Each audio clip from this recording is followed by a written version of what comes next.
The history of English people in South Africa is deeply tied to British imperial expansion, significantly shaping the country's political, economic, and social landscape.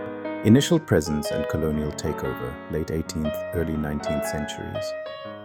While English explorers and traders visited the Cape from the 16th century, the formal history of the English in South Africa began with the British occupation of the Cape Colony in 1795. This was during the Napoleonic Wars to prevent French control.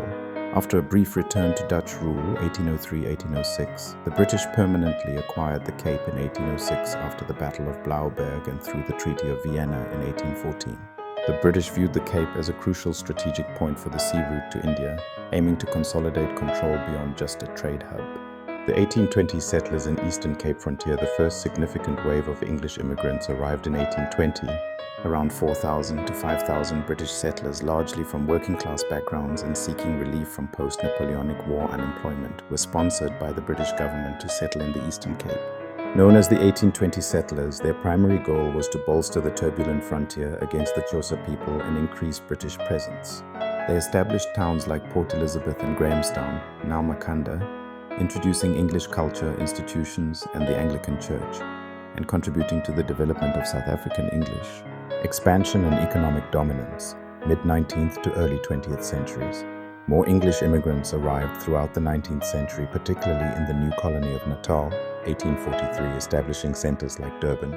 The discovery of diamonds in Kimberley, 1867, and vast gold reserves on the Witwatersrand, 1886, in the Boer republics triggered a massive influx of British fortune seekers, engineers, and industrialists.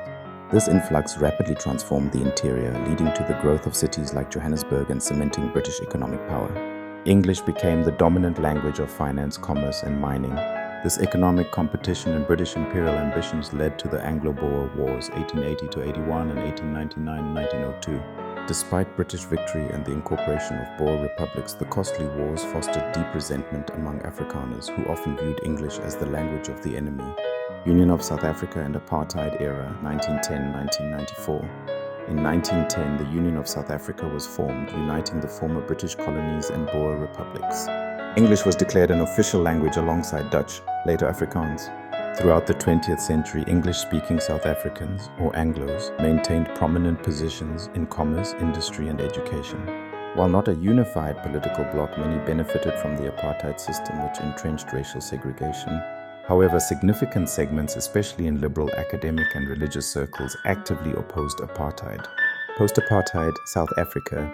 Since 1994, English remains a vital and widely spoken official language in South Africa, serving as a lingua franca and a key language of business, government, and education. English-speaking South Africans continue to contribute to the nation's diverse culture, navigating their historical role in colonialism and apartheid within a democratic and multicultural society.